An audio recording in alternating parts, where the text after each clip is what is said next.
Hi, everybody, and welcome to the High School Football America podcast. And today we have the real pleasure of being joined by the head coach of Shattuck High School in Oklahoma, a tiny town in northwest Oklahoma, Troy Bullard. And welcome to the podcast, Coach. And there's a great reason why you're here, because coming up on Friday night, you have the opportunity to set the national record for consecutive wins for an 8-man high school football program at 91 straight.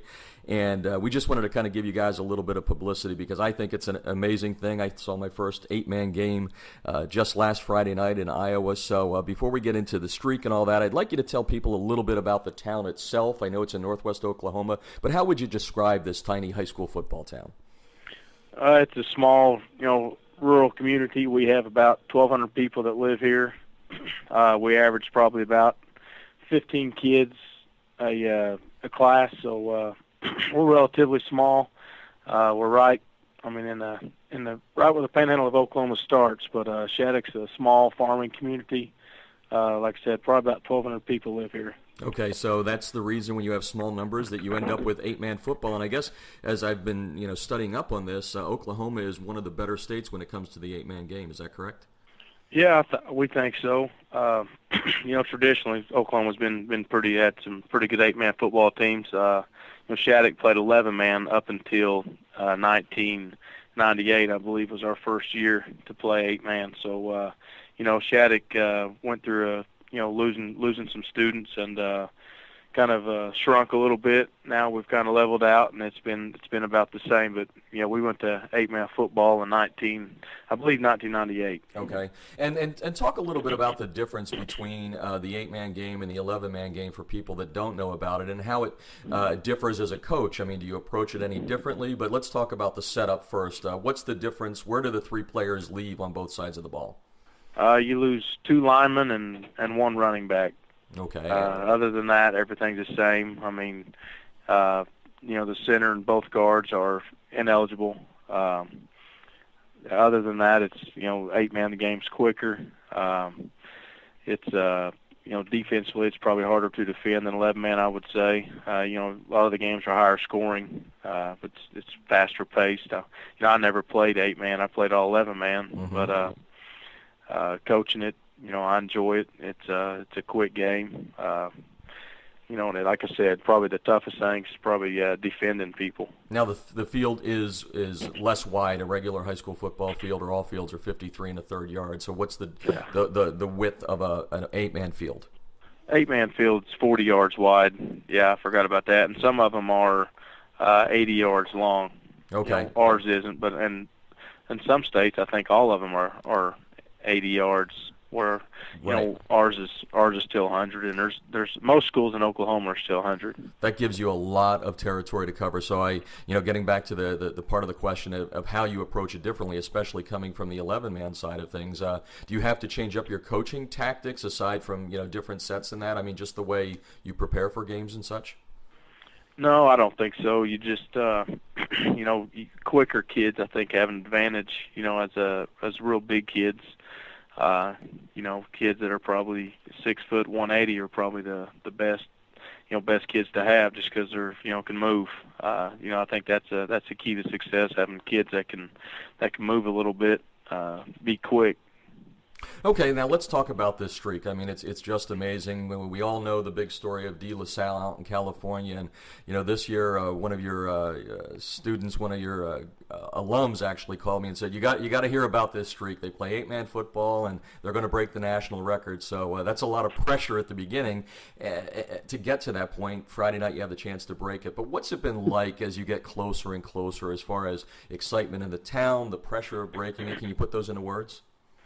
Yeah, we didn't talk about it much. I mean, we won our first state championship, and we were 14-0. Won the second one, was 28, and we got up to 42 and 56, and people might have mentioned it, when we were 56, but still 90 games is a long ways off, and a lot of things can happen. Mm-hmm. This after last year we won it, we were 82-0. We knew we could do it, had the opportunity to do it, because mathematically it was possible. We still didn't talk about it a bunch, up until last week. Was the first time when we could tie it, when we talked about it.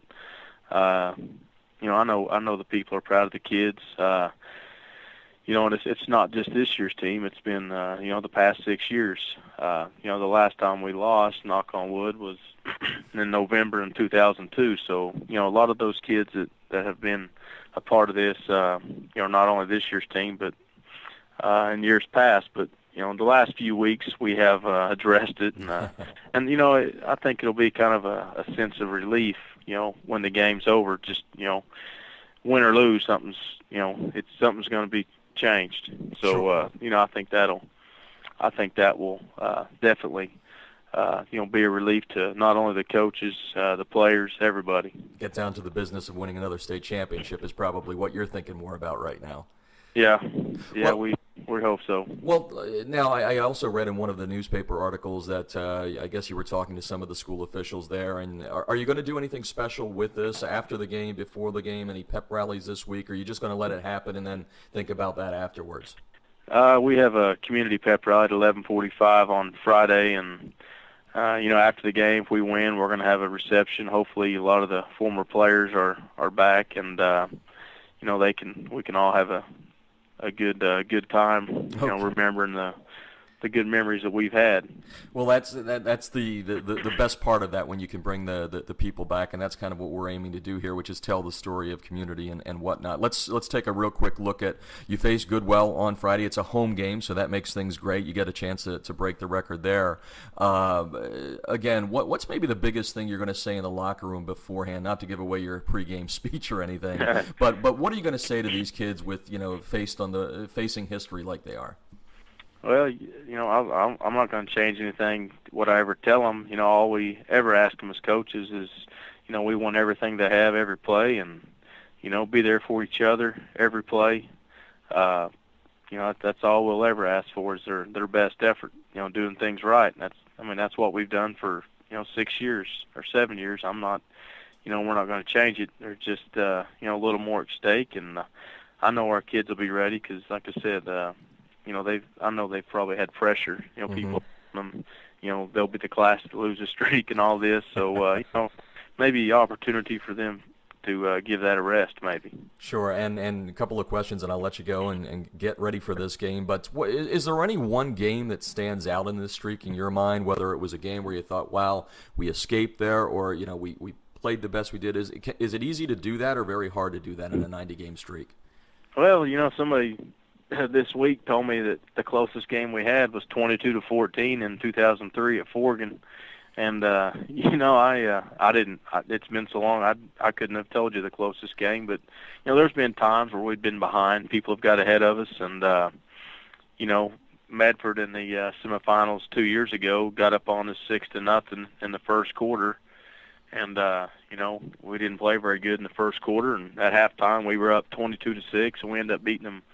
I believe it was 52-6. So, there's always been, thoughts and, somebody score on us. But, our kids have always responded, and it's been a good run. Okay, and personally, and I want to check this out. Ray Blakely, one of your alums who told me about the streak, and he's in Texas right now, had mentioned to me that you yourself have an interesting story in being in the community, that you really believe in small town, and you moved your family there so they could get this experience. Is that an accurate statement that he gave me, or is that something you heard along the way?